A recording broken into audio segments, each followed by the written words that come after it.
You ever hear a story so unbelievable you have to double-check it's real? Well, this one will make your jaw drop. It's a tale of betrayal that unfolded not in a shadowy alley, but under the bright, cheerful sun of a placid Georgia lake. It all started with a man named Jamal Carter.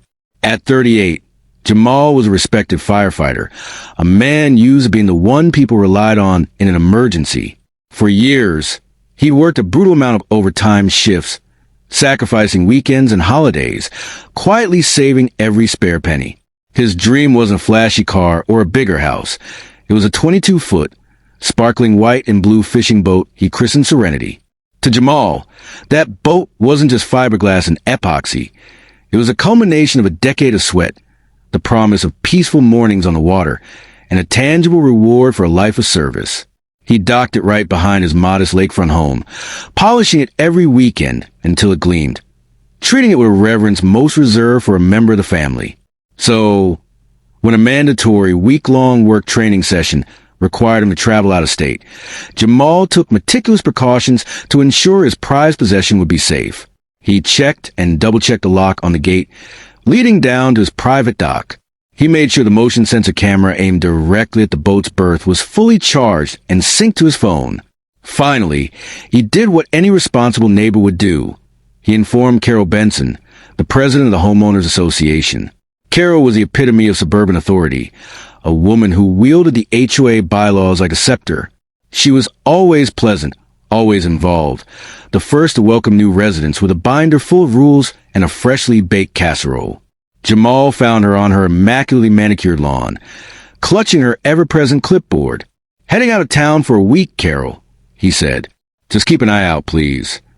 Carol offered a warm, practiced smile, her eyes crinkling at the corners. "Of course, Jamal. Don't you worry about a thing.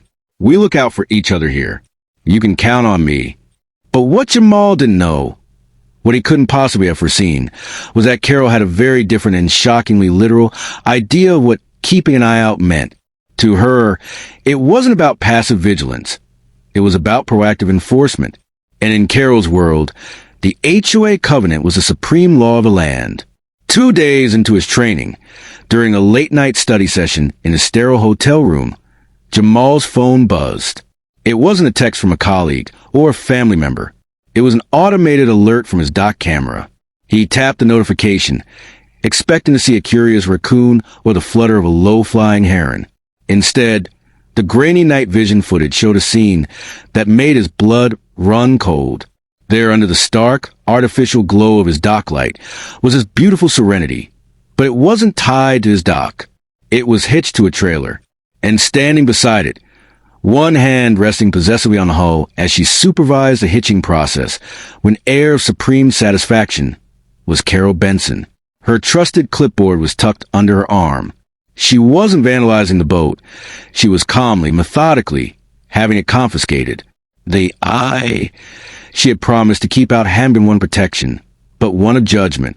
She had been watching, all right, waiting for her moment to pounce on a perceived violation, to enforce a rule he never knew he was breaking. In that moment, staring at the screen in stunned disbelief, Jamal's dream of Serenity was literally being towed away by the very person he had entrusted to guard it. Carol Benson was one of those HOA presidents who treated her position not as a civic duty, but as a birthright to a minor throne. She reveled in the subtle power it wielded, the ability to approve paint colors, to dictate lawn height, to be the final arbiter of taste and compliance in their small lake community. She loved the attention, the deference, and most of all, being the indisputable center of everything that happened in the neighborhood. So, when one of her fellow board members, Susan, suggested hosting a classy end-of-summer lake party for the inner circle of the HOA, Carol immediately agreed. It was the perfect occasion to solidify her social standing. They planned it all: gourmet finger foods, a curated playlist, and expensive champagne. There was, however, one glaring issue that threatened to undermine the entire affair's sophistication. No one in their clique actually owned a boat impressive enough to serve as a worthy venue. Susan's pontoon was old and stained with fish smell. Bob's speedboat was a two-seater. It was then with a slow, smug smile that Carol's gaze drifted across the cove to Jamal's dock, where the Serenity sat, pristine and lonely. "I've got it," she announced, cutting through the chatter. We'll use Jamal's. A flicker of unease passed through the group. Jamal's? But he's out of town, Susan murmured. Won't he mind? Carol waved a dismissive hand, her gold bangles clinking. Oh, pish. Jamal's a reasonable man. He's a firefighter. For heaven's sake. Public servants are all about community. He'd be happy to contribute. She leaned in, her voice dropping to a conspiratorial whisper. Besides, it's not like we're taking it to the ocean. It's just a quick, elegant sunset cruise around our own lake. We'll be in and out before anyone even notices. No harm done. And with that, the ethical lines were blurred, the trespass rationalized. In Carol's mind, her authority extended to communal property, and Jamal's boat, by virtue of being the nicest one on the lake, was essentially communal. So, on that balmy Saturday evening, as the sun began to dip toward the Georgia pines, Carol led her procession of 4 well-dressed friends down to Jamal's private dock. She walked with the purposeful stride of an owner, using the HOA's master key, intended for emergency maintenance access to all dock boxes. She confidently opened Jamal's lockbox and retrieved the keys to Serenity. The metallic jingle in her hand felt like a confirmation of her entitlement. Everyone aboard, she laughed, ushering her guests onto the pristine deck, her voice ringing with the false bravado of a pirate captain claiming a prize. Champagne corks popped, music blared from a portable speaker, and the group, fueled by audacity and moat, began to dance as Carol, with only a rudimentary knowledge of boating, fumbled with the ignition and clumsily guided Serenity away from the dock. They cruised across the glassy lake, waving regally to neighbors on their shores, acting for all the world as if they owned both the boat and the very water it sailed upon. Carol stood at the helm, a queen on her stolen throne, utterly convinced of her own infallibility.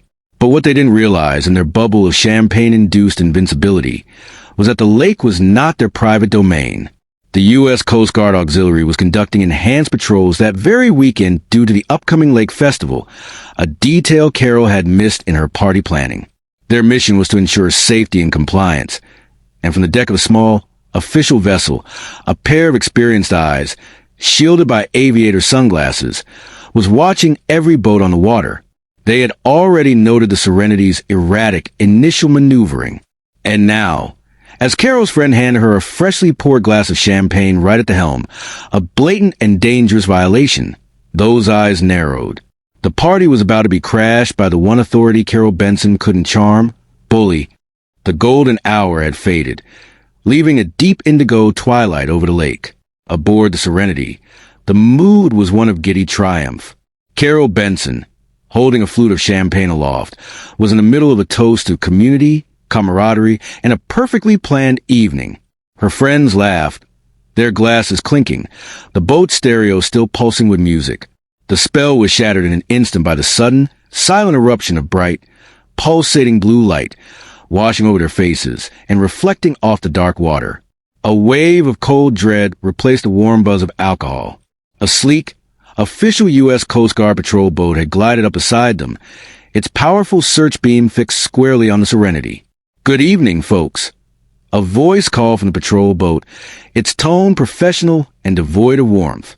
Coast Guard, cut your engine and prepare for a safety inspection. Carol's heart hammered against her ribs. She forced a laugh that came out as a strained chirp. Of course, officer. Just a routine check, right? We're all about safety here. Her hands trembled as she killed the engine, the sudden silence feeling accusatory. The officer, a stern-faced man with a name tag that read Vargas, maneuvered closer. We'll need to see the vessel's registration and proof of insurance, along with identification from the operator. Right away. Carol chirped, her mind racing. She fumbled through the clear plastic folder Jamal kept neatly tucked in the dashboard compartment. Her fingers, slick with nervous sweat, finally pulled out the documents. Officer Vargas took them, his eyes scanning the paperwork under his flashlight. The frown that creased his brow was a physical blow. "Ma'am," he said, his voice dropping to a more serious register. "This registration lists the owner as a Jamal Carter. Are you Jamal Carter?" The air went out of Carol. "Well, not exactly," she stammered, her facade of confidence crumbling. "I'm Carol Benson, the HOA president. I'm just borrowing it for a short evening cruise. Jamal is a member of our community, you see, and we're just enjoying the lake." She gestured weakly to her friends, who had fallen into a petrified silence. Officer Vargas's gaze was unwavering. "Borrowing," he repeated, the word hanging in the air. "Do you have written permission from Mr. Carter to operate his vessel?" The silence that followed was deafening. It was filled with the lapping of water against the hull and the horrified, dawning realization on the faces of Carol's friends. They weren't just on an innocent joyride. They were implicated in a crime. Without another word to Carol, Officer Vargas returned to his console. Within minutes, using the emergency contact information listed on the registration, he had Jamal Carter on the radio. In his sterile, quiet hotel room hundreds of miles away, Jamal's phone had ripped him from his studies. The voice on the other end was calm but direct. "Mr. Carter, this is Petty Officer Vargas with the U.S. Coast Guard. We have your vessel, Serenity, stopped on Lake Lanier. For our records, can you confirm you are aware that your boat is currently being operated without you present?" "What?" Jamal shot up from his desk, his textbook tumbling to the floor. "No, I'm in another state for a training course. Who was on my boat?" When the officer replied, "The individual operating the vessel identifies herself as Carol Benson," Jamal's heart didn't just drop. It plunged into a cold, hard fury. The woman he had explicitly trusted to protect his property was the one who had violated it. His voice, when he spoke again, was tight with controlled anger. "Officer, let me be perfectly clear. I did not give Carol Benson or anyone else permission to touch my boat for any reason. She is trespassing. That is my property, and I want them detained and charged to the fullest extent of the law." The return to shore was not the triumphant, regal procession Carol had imagined. Instead, the Serenity was escorted back to Jamal's dock by the stoic Coast Guard vessel, its blue lights painting the surrounding homes in pulses of judicial light. Carol's classy lake party had devolved into a sodden, silent walk of shame. Her designer silk dress was stained and soaked with spilled champagne, clinging to her uncomfortably. Her friends, once bubbly and effusive, were now pale and mute, avoiding each other's eyes in the gathering crowd on the shore. For the neighbors, drawn from their dinners by the mesmerizing spectacle of flashing lights, it was a theater of comeuppance played out on the communal stage of the lake. Whispers rippled through the crowd as the boats approached. "Is that Carol Benson?" They took Jamal's boat. The reflected emergency lights on the dark water seemed to illuminate not just the scene, but the truth of Carol's abusive tenure. Once docked, the formalities proceeded with cold efficiency. An officer handed Carol a crisp citation for the unauthorized use of a private vessel. "This is a serious misdemeanor, ma'am," he stated, his voice carrying the hushed night air. "It carries potential fines and possible jail time. Furthermore, Mr. Carter has been informed and retains the right to press separate civil charges for trespassing and damages." The paper in her hand felt like a lead weight, a tangible record of her humiliation and her crime. When Jamal returned home 2 days later, his fury had not subsided. It had crystallized into a hard, determined resolve. He went straight to his dock, his heart sinking as he conducted a thorough inspection. The pristine white hull of the Serenity now bore a long, ugly scuff along the port side, a permanent scar from her unauthorized voyage. The interior, which always smelled of fresh water and lemon polish, was now sticky with the residue of cocktails and wine. Worse, when he opened the built-in storage compartments, he found them emptier. His high-end fishing gear, a collection of rods, reels, and tackle he had painstakingly curated over years, was gone. This was no longer just about betrayal. It was about violation and theft. He didn't change out his travel clothes. He marched straight to the HOA management office, a place he usually avoided. He found Carol inside, sitting at her desk and pretending to be deeply engrossed in paperwork, a pathetic attempt at projecting normalcy. When she looked up and saw him filling the doorway, her face drained of all color, a mask of guilt and fear. "Jamal," she stammered, rising too quickly, her chair scraping loudly against the tile floor. I'm so glad you're back. I can explain." He raised a hand, palm out, a simple, powerful gesture that silenced her completely. His voice was low, steady, and carried the chilling calm of a man whose trust had been incinerated. "Don't," he said, the single word cutting through her prepared excuses. "Just don't. You didn't keep an eye out. You took my property. You lied to my face. You abused your position, and you risked my license and my safety." He took a step closer, his eyes locked on hers. "Let's be very clear about what you did. You didn't borrow my boat, Carol. You stole it."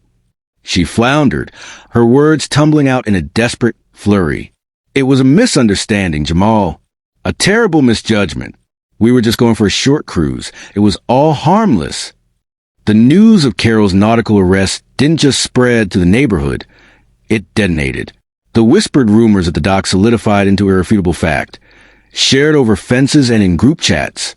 The HOA president, the woman who wielded the rule book like a weapon, had been caught by the U.S. Coast Guard for stealing a firefighter's boat. The irony was too rich, the hypocrisy too glaring to ignore. The HOA board had no choice but call an emergency meeting that same week. The community room was packed, a tension in the air that was part outrage, part catharsis. For years, Carol had ruled through intimidation, her constant citations and nitpicking letters creating an undercurrent of resentment.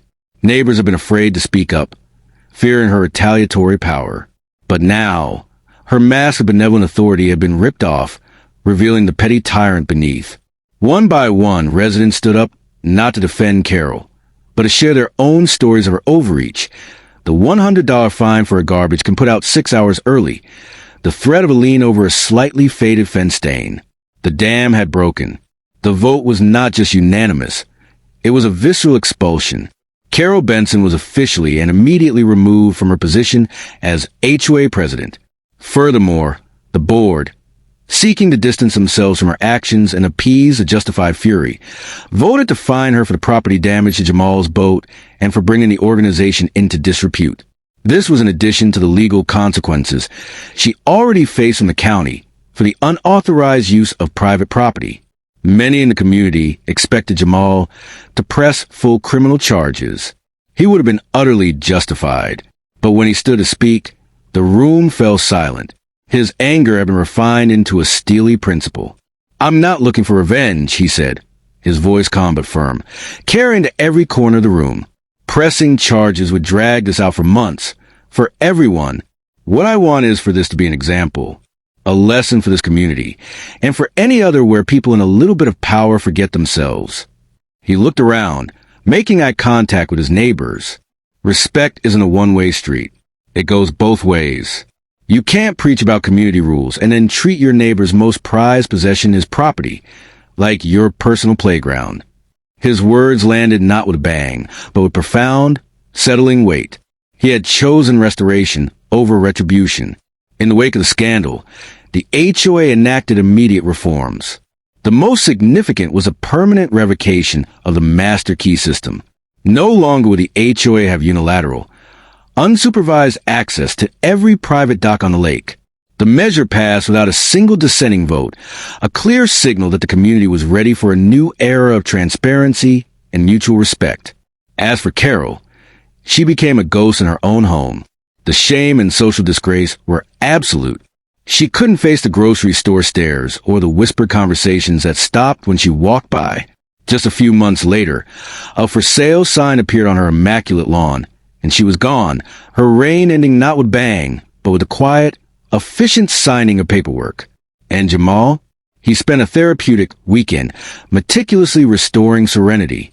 He buffed out the scuff marks, deep cleaned every sticky surface, and even managed to recover some of his stolen fishing gear from a pawn shop. The following Saturday, as the sun rose, he guided his boat back onto the calm, open water. The only sound was a gentle purr of the engine and the soft ripple of water against the hull.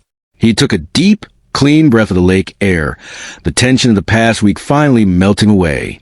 He rested a hand on the console, a quiet smile touching his lips. "Guess it's just you and me now," he said softly to Serenity. And for the first time in a long time, the name of his boat truly fit the feeling in his heart.